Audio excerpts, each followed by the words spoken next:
이 세상을 살아가면서 가장 중요한 일은 무엇이라고 생각하십니까? 아마 사람마다 중요하다고 여기는 것들은 다 다르리라고 생각을 합니다. 근데 만약 내가 6개월간의 시한부 인생을 살게 된다면 무엇을 하게 될까요? 내가 죽을 날이 언제쯤인 줄 알게 된다면 아마 아무것도 손에 잡히지 않을 것입니다. 먹는 것도 맛이 없고 일도 손에 잡히지 않고 내가 무슨 일을 한다는 것 자체가 의미 없이 여겨지기가 쉬울 것입니다. 그러나 또 한편으로 생각해 보면 나에게 이런 짧은 기회가 주어진다면 가장 중요한 일을 하지 않을까요? 내가 하고 싶은 일을 하지 않을까요? 내일 지구의 종말이 오더라도 나는 오늘 한 그루의 사과나무를 심겠다는 말이 있지 않습니까? 이 말은 불확실한 미래나 종말적인 환경 속에서 현재 자기 위치에서 최선을 다하고 일을 하겠다, 이런 표현을 하고 있는 것입니다. 정말 개인의 종말이 곧 온다면 여러 가지로 정리하고 해야 될 일들이 많을 거예요. 사람들도 만나고 해야 되고 내가 가지고 있는 것들을 하나하나 정리해야 되는 것입니다. 그런데 우리 그리스도인들은 이 땅에서 마지막으로 무언가를 정리하고 끝나는 것이 아니라는 거예요. 우리가 믿음을 가졌다면 주님을 만나고 새로운 세계에서 새로운 삶이 펼쳐되는 사실을 믿고 사는 거예요. 여러분 그렇게 믿습니까? 그래서 준비를 해야 되는 거죠. 우리가 이 세상의 삶은 단순히 세상에서의 삶을 생각하고 사는 것이 아니고 우리들은 영생을 준비하는 삶을 살아가야 된다. 왜냐하면 이 세상의 삶으로 끝나는 것이 아니기 때문에. 그래서 우리들의 진정한 평가는요, 하나님 앞에서 이루어지는 거예요. 그래서 사도 바울처럼 내가 선한 싸움 싸우고 믿음을 잘 지켰습니다 하면서 마지막으로 그렇게 자기의 삶을 정리하는 사람도 있겠지만 십자가의 한편 강도처럼 자기의 인생을 허비하고 간신히 천국에 들어가는 사람도 있을 것입니다. 그래서 저는 항상 생각하기를 우리의 인생은 후반부가 더 중요하다. 아무리 전반부 인생을 잘 살아내었어도 후반부에 형편없이 살다가 만약에 믿음을 갖지 못하고 신앙적으로 마무리하지 못한다면 그것보다 안타까운 일은 없다는 거죠. 그래서 우리들은 늘 종말에 대한 물음을 가지고 살아야 돼요. 그것이 성경이 우리에게 요구해 주고 있는 삶이라는 거죠. 노아 시대를 보니까 심판이 다가옴에도 불구하고 사람들은 먹고 마시고 장가가고 시집가고 현재를 살아가는 데만 집중하고 살았다는 거죠. 우리들도 마지막을 모르기 때문에 내가 얼마만큼 산다는 걸 안다면 이렇게 살지 않을 것 같아요. 그것을 모르다 보니까 현재만 좋은 곳으로 생각하고 그냥 살아갈 수가 있다는 거죠. 우리는 항상 기억해야 돼요. 이 땅에서의 삶이 다가 아니다. 우리에게는 또 다른 영원한 삶이 있다는 사실을 기억할 수 있기를 바랍니다. 지난번에 10일간의 이탈리아 성지순례 여행을 마치고 집으로 가면서 제 아내하고 그런 이야기를 했어요. 여보, 우리가 지금 여행 다녀온 거 맞아? 이 10일간이 얼마나 빨리 지나갔는지 그냥 마치 꿈을 꾼 듯한 느낌을 갖는 거예요. 너무나 순간적으로 빨리 지나갔다는 말에 서로가 공감을 했는데요, 얼마나 우리의 시간이 빨리 지나가는지. 그래서 모세 고백대로 우리가 날아가니 신속히 간다. 그러니까 우리의 인생은 슝 하고 날아가는 거예요. 그래서 우리의 시간의 속도는 나이의 속도라고 그러잖아요. 여러분 70살 드신 분들은 70km로 달려가고 있는 거예요. 80살은 80km예요. 그만큼 더 빨리 지나가고 있다는 거죠. 그래서 우리의 인생 속에서 가장 중요한 것들을 놓치고 살아서는 안 되는데, 그렇다면 무엇이 가장 중요한 일일까 하는 거예요. 우리가 천국이 있다는 사실을 확실하게 믿고 받아들인다면 우리에게 구원보다 시급하고 긴급하고 중요한 일은 없다는 거죠. 그래서 먼저는 내가 하나님께 구원받은 자인지, 나는 하나님의 자녀로 살아가고 있는지를 점검해야 돼요. 그리고 두 번째로는 아직도 하나님을 모르고 믿지 않는 사람들에게 복음을 전하는 일을 해야 돼요. 왜냐하면 주님이 이 세상에 오신 이유도 무엇입니까? 목적은 잃어버린 양들을 위해서예요. 예수님이 오셨던 핵심 메시지가 뭐예요? 하나님의 나라고 잃어버린 자를 찾기 위해서 예수님께서 십자가에 달리시기까지 공생의 시간들을 보내시면서 복음을 전했던 것을 볼 수가 있어요. 그리고 떠나시면서 제자들에게 무엇을 부탁하세요? 온 천하에 다니며 복음을 전파하라. 땅끝까지 이르러 복음을 전하라는 그런 마지막 말씀을 남기고 가셨던 것을 보게 되는데, 자, 우리들도 복음 전하는 것이 가장 소중한 것을 알면서도 여전히 우리는 영혼에 대해서, 복음에 대해서 무관심하게 살아가는 경우가 많이 있다는 거예요. 물론 우리가 믿지 않는 사람들을 위해서 기도합니다. 그들에게 복음을 전하기도 하지만 당장 내일이 종말이라고 생각하는 긴급한 마음들을 갖지 못할 때가 많이 있다는 거예요. 우리가 긴급한 마음이 있잖아요. 하게 되는 거예요. 내가 6개월밖에 만약에 살지 못한다고 그러면 전하지 않을 수가 없는 거예요. 그런데 여전히 우리에게는 많은 시간들이 있다고 생각을 하는데, 내가 마지막 시간까지 외쳐야 될 말씀이 무엇이냐? 그건 바로 예수 그리스도, 그분이에요. 우리가 여러분 자녀들에게 세상을 떠나가면서 유언을 한다고 그러면, 아직 우리 젊은 분들은 뭐 유언 전혀 생각하지 않겠지만 우리가 언제 가는지 아무도 몰라요. 어떤 말씀을 남기겠어요? 너 이 세상에 성공 잘하고 그렇게 잘 살다가 와라, 이렇게 할 사람이 누가 있겠어요? 정말 믿음이 있는 사람이라고는 뭐라고 해요? 너 예수 잘 믿어야 된다. 한 가지 남기는 거예요. 예수 잘 믿는 게 뭐냐? 주님이 가장 원하시는 일을 하는 거예요. 그게 뭐예요? 내가 예수 믿고 하나님 자녀가 되어서 성장하고, 그리고 믿지 않는 사람들에게 복음을 증거하는 일, 그것이 가장 주님께서 우리를 향해서 원하시는 일이라는 거예요.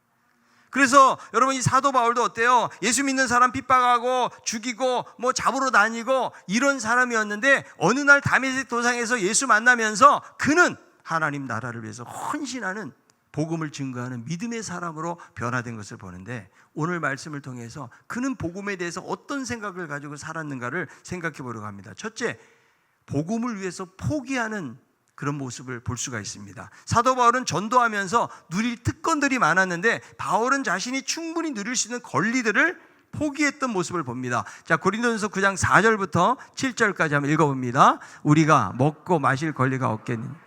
우리가 다른 사도들과 주의 형제들과 게바와 같이 믿음의 자매된 아내를 데리고 다닐 권리가 없겠느냐? 이제 어찌 나와 바네바만 일하지 아니할 권리가 없겠느냐? 누가 자기 비용으로 군복무를 하겠느냐?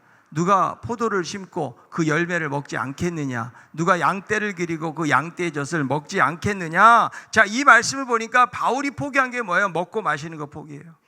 게바와 다른 사도들처럼 아내와 함께 다니는 권리를 포기합니다. 그리고 일 안 해도 되는데 그 권리를 포기하는 거예요. 얼마든지 여러분 복음을 전하기 위해서는요, 후원을 받으면서 일할 수가 있거든요. 그런데 복음을 위해서 바울은 그것을 포기하고 그렇게 사역하는 모습을 볼 수가 있어요. 사실 여러분, 복음에 집중해서 전하기 위해서는요, 교회도 그래서 풀타임 사역자가 필요한 거예요. 그런데 오늘날 한국 교회가 어때요? 목회자의 이중직에 대해서 이야기 많이 하잖아요. 예? 어느 정도 규모가 있는 교회 목사님에게 충분히 대가를 지불해 주면 사역자들이 일할 수 있어요. 그러나 여러분, 작은 교회, 개척교회들이 얼마나 많은지 몰라요. 근데 그런 교회 목사님들에게 뭐 항상 까마귀가 그리 시냇가에 있는 엘리야에게 물어다 준 것처럼 물어다 주지 않거든요. 현실적으로 고통스럽고 힘들어요. 그러니까 어때요? 직장을 잡기도 하고 평상시 일을 하기도 하는 거예요. 얼마 전에 우리 노예 목사님 만났는데 그냥 여름 내내 열심히 노가다를 했다는 거예요. 그러니까 교인들이 얼마 안 되니까 재정적인 충당을 하기 위해서는 막 열심히 일을 했다는 거죠. 그게 현실이에요. 사모님들 대부분 일하고 있어요. 그런데 목회자가 일하면서 설교 준비도 하고 교회 운영하고 성도들 목양하고 신방하고 이런 일들은요, 얼마나 어려운지 몰라요. 근데 가톨릭에 있는 신부들은 어때요? 신부들은 혼자잖아요. 그러니까 좀 쉬울 것 같아요. 근데 목회자들은 가정을 책임져야 돼요. 그러니까 여러분, 가정 책임지는데 자녀들에게 잘해주지 않고 싶은 목회자가 어디 있겠어요? 아이들 가르치고 시집 장가 보내고 이런 데도 다 물질이 필요하잖아요. 그런데 그런 부분들에 대해서 후원을 받으면서 일할 수 있어야 복음을 위해서 전력하게 되어지는데, 바울은 이 말씀에 보니까 그것을 포기하고 있다는 거죠. 그러면서 뭐라고 이야기해요? 군복무하는 사람이 자기 비용으로 하는 사람이 있느냐? 다 돈 받잖아요. 포도를 심고서 열매 먹지 않는 사람이 어디 있고, 양떼를 기르면서 양의 젖을 먹지 않는 사람이 어디 있겠냐는 거죠. 그러니까 수고한 것만큼 받는 것은 너무나 당연한 일이다. 율법에도 보니까 어때요? 일하는 소의 입에다가 망을 씌우지 말라는 거예요. 이게 무슨 말인가 하면 사역자들에게 보상을 해주는 것은 너무나 마땅한 일이다. 자, 느헤미야 13장 10절이에요. 내가 또 알아본즉 레위 사람들이 받을 몫을 주지 아니하였으므로 그 직무를 행하는 레위 사람들과 노래하는 자들이 각각 자기 밭으로 도망하였기로. 자, 느헤미야에서 보니까 느헤미야가 성벽을 완성하고요, 이제 고국을 떠났다 다시 와 보니까 어때요? 레위인들이 없는 거예요. 왜 없는지 살펴보니까 레위인들이 몫을 주지 않은 거예요. 무엇을 말해요? 예배나 제사가 소홀히 되어졌다는, 영적으로 침체했기 때문에 그런 것이죠. 그걸 아까워하니까 하나님 나라 일에 집중을 못하는 이런 모습들을 볼 수가 있거든요. 그래서 바울이 말하는 것은 일하는 사람에게 삭슬 주는 것은 너무나 당연하다. 그런데 이 권한을 사용하지 않아요. 이유가 있습니다. 고린도전서 9장 12절이에요. 다른 이들도 너에게 이런 권리를 가졌거든 하물며 우리일까 보냐. 그러나 우리가 이 권리를 쓰지 아니하고 범사에 잡는 것은 그리스도의 복음에 아무 장애가 없게 하려 함이로다. 복음을 전하는데 장애가 없도록. 그러니까 이 영광스러운 복음이 순수하게 증거가 되어져야 되는데, 당시에는 거짓 사도들이 자꾸 그러는 거예요. 야, 보라, 바울이 저 돈 받고 일한다, 돈 때문에 일하는 거 아니냐, 이런 식으로 자꾸 덮어씌우고 오해를 주니까 복음을 순수하게 전하도록 하기 위해서 바울은 자비랑으로 밤에는 장막을 기부면서 그런 일들을 하면서 사역을 했던 것이죠. 그러니까 사역자가 보수를 받는 것은 너무나 당연한데 이 권리를 포기함으로 더 순수하고 확신 있게 복음 전하기를 원했던 거예요. 얼마 전에 우리 후배 목사님 만났는데, 이 후배 목사님 아주 유명한 목사예요. 유튜브에 잘 알려져 있는 강사예요. 그래서 이분이 회사에서 예배를 2번을 드린대요. 근데 성경에 대해서 워낙 박식하게 잘 가르치고 또 무료로 또 영상도 다 올려놨는데 성경 전체를 강연을 했어요. 근데 보통 지식 있는 친구가 아니죠. 그런데 거기서 예배를 드리다 보니까 지방에서 올라와서 몇십 명 되는 분들이 예배를 자꾸 드리는 거예요. 그런데 이제 회사가 너무 어렵고 그러니까 회사에 좀 장소비나 이런 거를 좀 했으면 하겠다고 그래서 성도들이 말하니까 절대 돈을 내지 못하겠다는 거예요. 회사는 어렵지만, 왜냐하면 돈을 내면 복음을 마음껏 전하지 못한다는 거예요. 그것 때문에 차라리 그냥 배고프더라도 안 바꿔서 했으면 좋겠다, 복음을 전하는데 장애가 된다는 사실을 이야기하는 것을 들어보았거든요. 지금 사도 바울도요, 모든 교회에서 바울이 후원을 받지 않는 것은 아니라는 거예요. 마게도냐 성도들은 너무 가난하게 살았지만 마게도냐 성도들의 후원을 받았어요. 그리고 빌립보 교회가 시작될 때 루디아라는 여성이요, 부잣집이거든요. 그러니까 바울 일행을 데려다가 자기 집에서 빌립보 교회가 시작이 되었고요. 그리고 또 빌립보 교회가 계속해서 에바브로디도를 파송해가지고 바울에게 물질적인 후원들을 했던 것을 볼 수가 있는 거죠. 그런데 이 고린도 교회는 아주 특수한 상황인 거예요. 그래서 바울이 자꾸 돈을 받는다라는 그런 것 때문에 오해를 받게 될까 봐 그는 복음의 순수성을 위해서 자신의 권리를 포기하고 있는 것이죠. 그래서 우리가 복음을 전하는 사람이 되기 위해서는요, 우리에게 가지고 있는 권리가 포기가 되어져야 돼요. 뭔가 희생하고 수고하지 않으면 안 된다는 거죠. 여러분, 교회 사역도 보세요. 교사들이요, 이제 복음 증거하고 여러 가지 아이들 가르치는 사역을 하잖아요. 그런데 요즘 반 아이들에게 시시한 거 사주면 애들이 안 먹어요. 그래서 그거 사주는 것도 보통 일이 아닌 거예요. 애들에게 누가 인기 있는 교사일까요? 복음을 잘 가르치는 교사, 맛있는 거 잘 사주는 교사. 맛있는 거 잘 사주는 교사. 아이들 입장에서 볼 때는요. 그러니까 여러분, 쉬운 게 아니라는 거죠. 우리가 목장에서 목자로 섬기다 보면 목자가 또 써야 될 일들이 많아요, 물질적으로.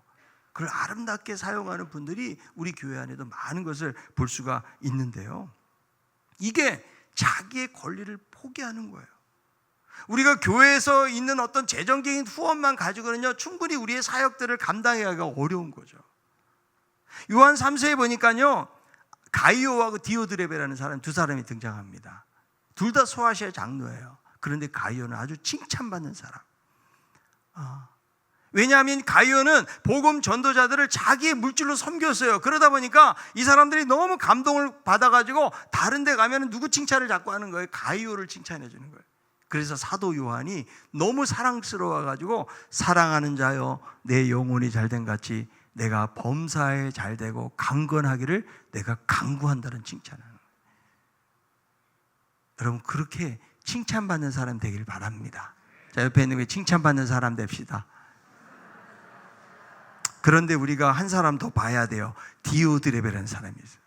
이 사람의 특징은 뭐냐면 1등하는 걸 좋아해요. 으뜸되기를 좋아해요. 그리고 다른 사람을 대접하지 않을 뿐만 아니라 오히려 복음 전도자들을 대접하는 사람들 내쫓아버려서 교회에서요. 그야말로 암적인 존재 아니에요, 여러분? 그리고 이 사람이 뭐냐면 사도 요한을 자꾸 비방을 하는 거예요. 뒤에서. 저도 가끔 귀가 간지러울 때가 있는데 비방하는 거예요. 그러니까 여러분 좋은 칭찬을 받을 수가 없는데 교회에서 똑같이 직분을 맡고 있으면서도 이렇게 가룟과 같이 칭찬받는 사람이 있는 반면에 왜? 복음을 위해서 수고하니까 자기의 권리를 포기하면서. 그러나 디오드레베처럼 오히려 믿는 사람들을 괴롭히고 힘들게 하고 쫓아내는 그야말로 그냥 사단처럼 일하는 사람들이 얼마든지 교회 안에도 있을 수 있다는 거죠. 그래서 우리들은 복음을 위해서 내가 누려야 될 권리보다는 내가 하나님의 나라를 위해서 무엇라도 좀 해야겠다. 여러분 이게 성숙이에요. 내가 미숙할 때는 항상 받기만을 원하는 거예요. 나를 좀 이렇게 해줬으면 좋겠어. 내가 선물을 받았으면 좋겠어. 그 어린아이예요. 그러나 성장하잖아요. 내가 교회를 위해서 무엇을 할까? 하나님 나라를 위해서 어떻게 섬길까? 내가 복음을 위해서 무엇을 내가 희생해야 되는 것일까? 이거를 생각하는 것이 너무나 중요하다. 이번에 여러분 초청을 하면서도 기도할 뿐만 아니라 여러분 내 주머니를 털어서 그걸 가지고 그 사람을 위해서 좀 정성스러운 선물도 사고 무언가 수고하고 희생을 해야 거기에 여러분 열매가 생기는 거예요. 우리는 나를 위해서는 잘 쓰잖아요. 여러분 자녀들을 위해서는 잘 쓰지 않습니까? 그런데 우리가 영혼 구원을 위해서 얼마나 사용하는가. 내 몸이 아파가지고 병원 가면요 돈 쓰는 거는요 빌려서라도 쓰잖아요. 내 몸 고치려고. 그런데 영혼을 구원하는 이 중대한 일을 우리가 맡고 있는 거예요. 요즘 의사들이 여러분 전공의들이 다 나가가지고 얼마나 한국 사회 병원들이 어려워요. 있는 분들도 어렵고 어려워요. 여러분 육체를 고치는 사람들이 의사 되려면 공부도 많이 해야 되고. 왜? 사람의 생명이 왔다 갔다 하니까. 그런데 우리가 영혼 구원은 마찬가지예요. 그 사람의 영혼을 결정하는 문제가 우리에게 달려있는 거예요. 여러분 그런 생각을 가지고 우리가 영혼을 위해서 천하보다 소중하게 여기고 우리가 그들을 구원해내는 일에 우리가 힘을 쓰고 우리의 권리를 포기하는 것이 정말 중요하다는 거예요. 우리가 물질이 없으면 시간으로 마음으로 함께 해야 돼요. 우리 예수님 믿는 사람들은 뭔가 다른 믿지 않는 사람들에게 감동 주는 사람이 돼야 돼요. 그냥 막 손해 안 보려고 너무 뺀질거리고 그냥 자기 것만 자기 속만 이 속만 차리는 사람들은요 절대 감동을 줄 수가 없어요. 우리는 내 마음, 내 자신을 사는 사람들이 아니고 이웃들을 사랑하고 섬기고 내가 어떻게 도와줄 수 있을까? 어떻게 내가 위로해 줄 수 있을까? 이런 마음 가지고 그 사람들을 잘 만져줄 때에 아 예수 믿는 사람 뭐가 다르구나 이러면서 감동이 돼가지고 교회로도 나오는 거 아니겠어요? 여러분 우리 모두에게 그런 마음이 필요해요. 정말 하나님의 사랑을 받고 복음이라는 뜨거운 은혜를 경험한 사람들은요 하나님 나라를 위해서 쓰는 것을 아까워하지 않는다는 것을 여러분 기억할 수 있기를 바라고요. 이번 기회를 통해서 복음을 위해서 영혼 구원에 대한 관심을 가지고 자기의 권리를 포기하는 그런 믿음으로 우리가 나아갈 때에 하나님이 우리 신강교회 안에 풍성한 하나님의 역사를 이루실 줄로 믿습니다. 둘째로 복음은 사명감이 있어야 되는데 예수님이 십자가 사역 감당하시고 떠나시면서 우리에게 복음 전도에 중요한 사명을 맡기셨어요. 디도서 1장 3절인데 읽어봅니다. 자기 때에 자기 말씀을 전도로 나타내셨으니 이 전도는 우리 구주 하나님이 명하신 대로 내게 맡기신 것이라. 전도로 나타내셨는데 이 전도는 우리 구주 하나님이 바울에게뿐만 아니라 이 말씀을 나에게 맡기셨다. 한번 따라합시다. 전도는 나에게 맡기셨다. 여러분, 전도는 전도대에 맡긴 게 아니에요. 전도는 교육자들에게 맡긴 게 아니에요. 전도는 누구에게? 나에게 맡기셨다. 그래서 교회의 가장 중요한 사명은, 전도보다 중요한 사명은 없다라는 거죠. 그런데 우리는 전도를 소중하게 여기면서도 가장 적게 실천을 해요. 그래서 교회를 수십 년 다녔지만 한 번도 그냥 예수님의 이름 한번 증거하지 못하는 경우가 많아요. 그런데 내가 말씀 읽고 내가 기도도 열심히 하고 봉사 열심히 한다는 것 때문에 나는 그래도 괜찮은 사람이라고 생각하며 살기 쉬운데, 아무리 말씀의 은혜를 경험하고 기쁨 충만한 삶을 살아도 복음 전하지 않으면 주님이 가장 원하시는 일을 우리는 놓치고 있다는 거죠. 그래서 우리의 신앙의 관심과 초점이요, 바로 영혼 구원으로 가야 돼요. 여러분, 교회도 마찬가지예요. 교회가 아무리 다른 일들을 많이 한다고 할지라도, 대단한 일을 해도 다 복음을 위해서요. 복음 증거가 없잖아요. 그러면 그냥 친목 단체로 전락할 수밖에 없다는 것이죠. 우리가 전도 하나잖아요. 교회는 결코 부흥할 수가 없습니다. 우리 교회는 왜 이렇게 새 가족들이 안 들어오고 전도가 안 되나? 한번 따라합시다. 내가 안 해서 그런다.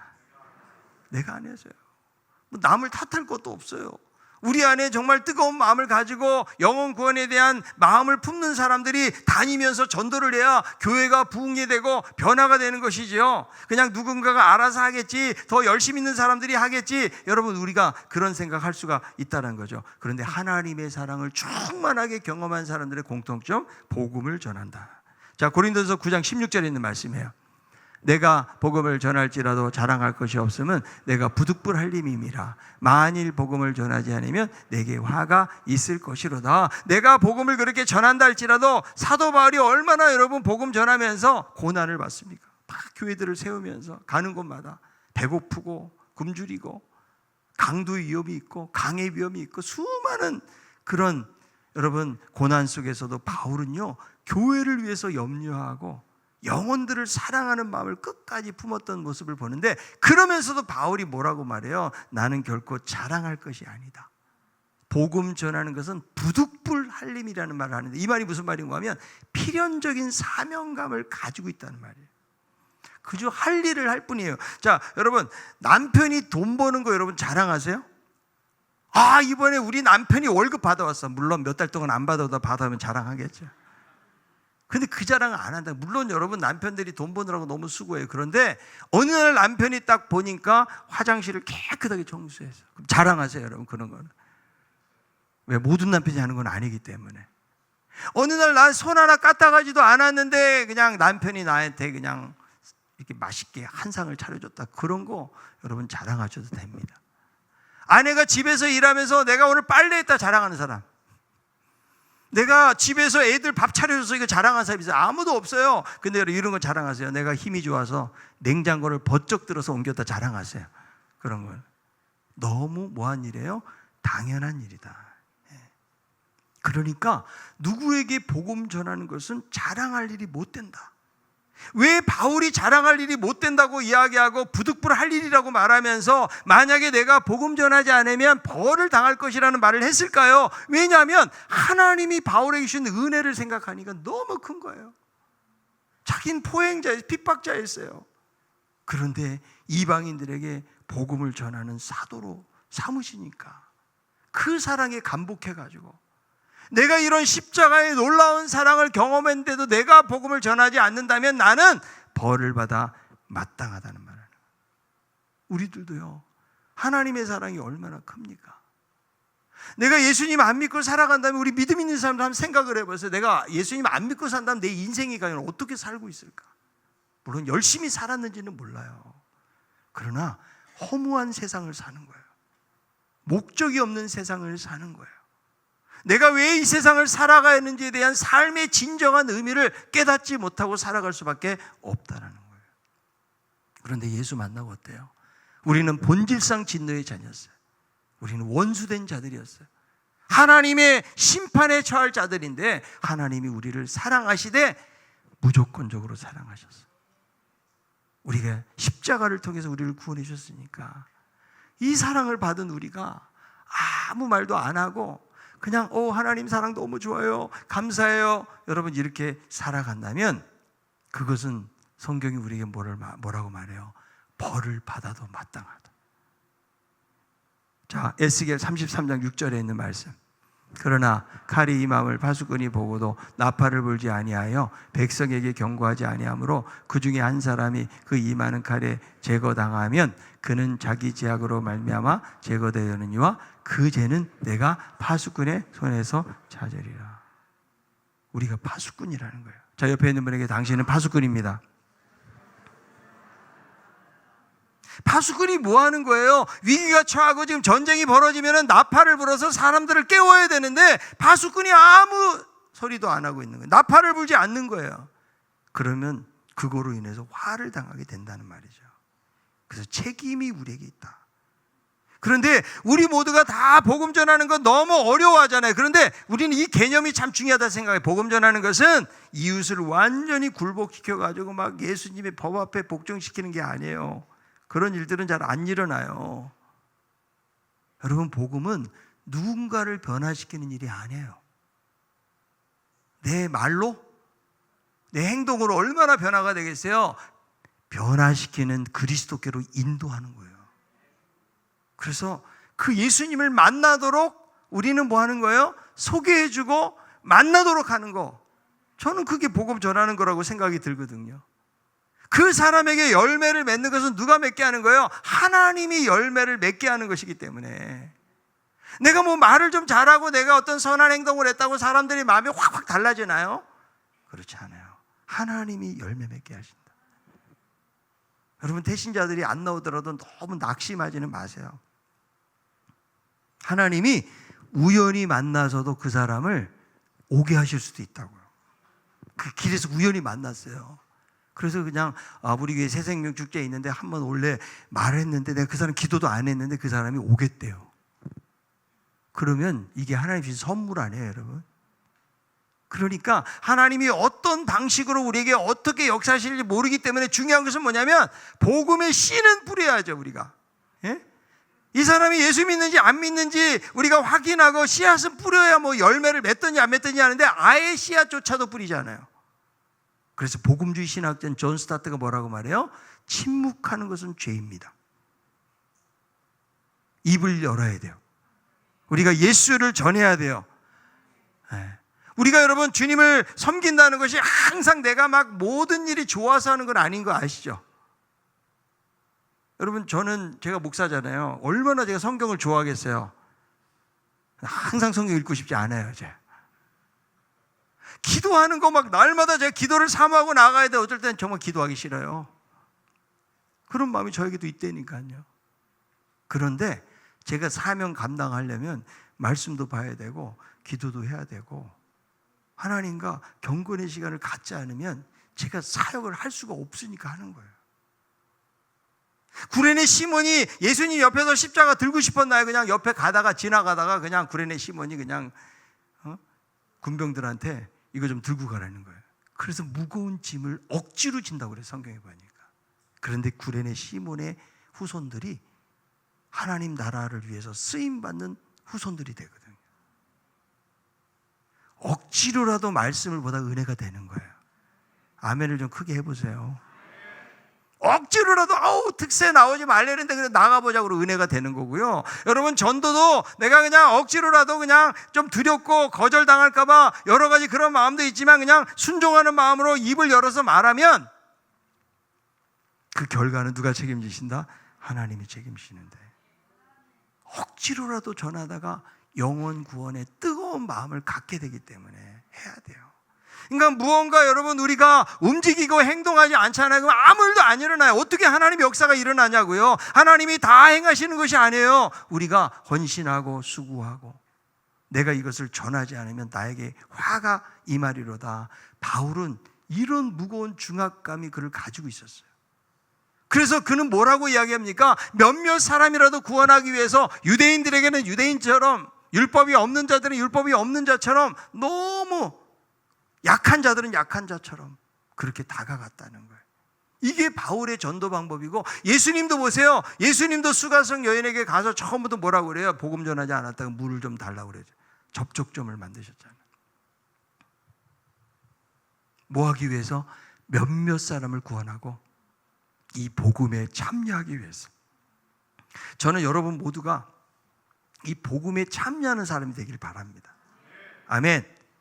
그래서 이 말씀에 순종해서 우리 신강교회 성도들이 다 나가서 복음을 증거하고 나눌 때에 여러분 하나님의 나라는 확장되고 거기에 구원의 열매가 맺혀지는 거예요. 그런데 아예 그냥 문을 닫고 복음에 대해서 생각하지 않고 무관심하게 살아가잖아요. 그 사람을 통해서는 기대되어지는 것이 없어요. 하나님의 기대가 그 사람을 통해서 성취되지 않아요. 내가 그렇게 기도했는데 한 명 전도도 못해요. 그러나 열심히 수고하고 땀을 흘려서 전도하는 사람하고 전혀 무관심하게 살아가는 사람의 삶의 차원과 가치는 달라진다는 거예요. 하나님은 우리에게 도전하세요. 이번 새생명 축제를 통해서 몇몇 사람이라도, 내가 단 한 사람이라도, 그냥 내가 태신자가 안 오면 그냥 길에 가는 사람 한 사람이라도 하나님 좀 만나게 도와주세요. 아멘. 그래서 하나님이 하나님 나라의 일을 이루시는 거예요. 예? 그냥 지나가다가 그 사람만 보고만 있어도 그 사람이 혹시 여기 교회 다니냐고 물어볼 수도 있다니까. 전도 못하면 보고라도 있으세요. 하나님이 어떤 열매를 우리에게 주실지 모르기 때문에 그런 간절한 마음을 가지고 우리가 이번 새생명 축제를 잘 준비하고 한 마리의 양을 잃어버린 양을 찾아 나서시는 주님의 심정과 목자의 심정, 하나님 나에게 그런 마음을 주세요. 그런 열정을 주세요. 그것을 통해서 복음의 결실을 맺는 우리 모두가 다 될 수 있기를 바랍니다.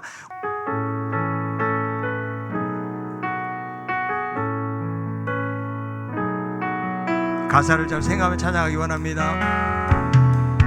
세상 모든 민족이 구원을 얻기까지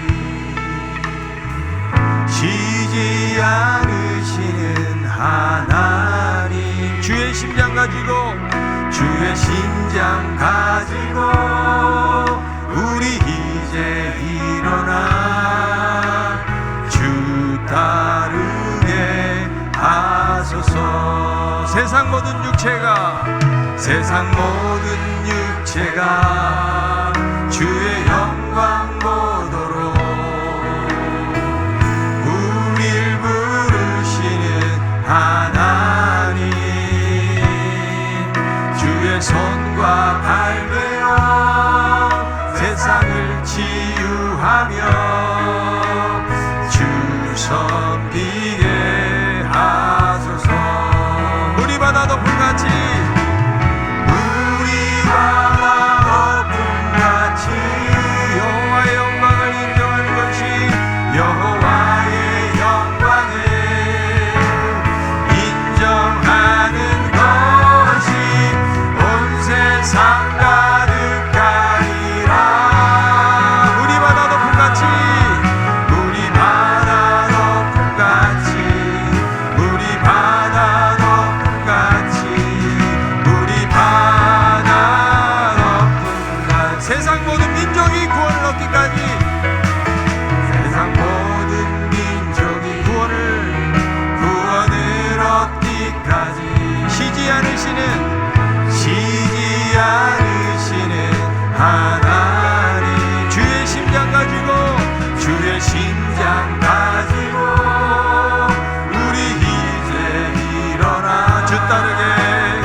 정말 물이 바다 덮음같이 여호와의 영광을 인정하는 것이 이 복음으로 충만하게 이 땅 가운데, 이 지역 가운데, 우리 교회 가운데, 온 세상 가운데 하나님의 영광이 덮어지기를 원합니다. 그래서 우리가 복음을 위해서 바울이 포기했던 것처럼 자유를 제한하고 포기하고 희생함으로 하나님 그 영혼들을 구원했던 것처럼 우리에게도 그 뜨겁고 간절한 마음을 주시고 우리들도 부득불 할림이라, 내가 복음을 전하지 아니하면 내가 벌을 받으리로다, 이렇게 바울과 같은 그런 하나님 정말 필연적 사명감을 우리에게 주셔서 우리가 이번 새생명 축제를 앞두고 그 영혼들을 위해서 기도하게 하시고 그들에게 우리가 복음으로 나아가서 증거할 수 있도록 도와달라고 같이 한번 우리가 한 목소리로 기도하겠습니다.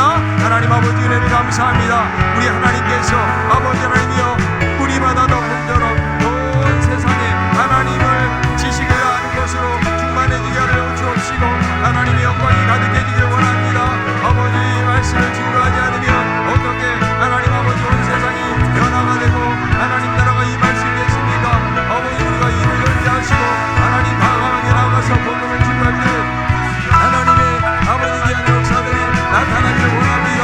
그래서 하나님이여 복음의 증인들 되게 도와주셔서 하나님 아버지 온 세상 가운데 복음을 증거하게 하시고 이번에 아버지 새생명 축제를 통해서 하나님의 아버지 기름 부어주시고 열매 맺는 역사들이 나타나시도록 하나님 도우시기를 원합니다. 우리 모두에게 하나님 필연적 사명감을 주시고 내가 복음 전하지 않으면 하나님이여 나를 자처하기로다. 아버지 바울의 고백이 우리 모두의 고백이 되기를 원합니다. 하나님 도우시기를 원합니다. 하나님 아버지, 우리가 찬양했던 것처럼 물이 바다를 덮음처럼 여호와를 인정하는 하나님의 영광이 온 세상에 가득 차기를 원합니다. 아직도 복음을 듣지 못하고 살아가는 사람들이 많이 있사오니 하나님 우리가 입을 열게 하여 주옵시고 담대하게 예수 그리스도를 증거함으로 말미암아 하나님 온 세상 가운데 하나님의 나라가 임하는 역사가 있게 하여 주시옵소서. 아버지, 복음을 위해서 우리들도 포기하는 것이 무엇입니까? 하나님, 내가 복음을 위해서 희생하고 무엇을 각오하고 있습니까? 하나님 아버지, 우리들에게도 정말 영혼 구원에 대한 필연적인 사명감을 허락해 주셔서 하나님, 내가 복음을 전하지 않으면 화를 자초하리로다, 내가 벌 받을 거야, 나는 그저 복음 전하는 거 자랑할 것 아니고 부득불 할림이라고 고백했던 바울과 같은 뜨거운 열정을 주시고 우리 주님이 잃어버린 양들을 향해서 이 세상에 오셔서 십자가에 죽으셨던 것처럼 우리들도 하나님 잃어버린 양들을 향해서 나아갈 수 있도록 도와주시기를 원합니다. 그래서 하나님 새생명 축제를 통해서 이번에 꼭 마음이 열어 주옵시고 우리 성령님이 역사하여 주시옵소서. 그래서 한 번이라도 교회에 나와서 복음을 듣고 변화되고 회복되는 놀라운 역사들이 나타나게 하여 주시옵소서. 예수님의 이름으로 기도하옵나이다. 아멘. 이제는 우리를 위해서 십자가에 죽으시고 부활하신 우리 주 예수 그리스도의 크신 은혜와 하나밖에 없는 아들을 내어주신 아버지의 사랑과 성령님의 감동감화 교통인도 역사하심이 복음에 대한 뜨거운 열정을 가지고 영혼 구원 사랑을 위해서 힘쓰고 애쓰고 사명감 가지고 복음 전하기를 소원하는 우리 모든 성도들 머리머리 위에 이제로부터 영원토록 함께 있을지어다. 아멘.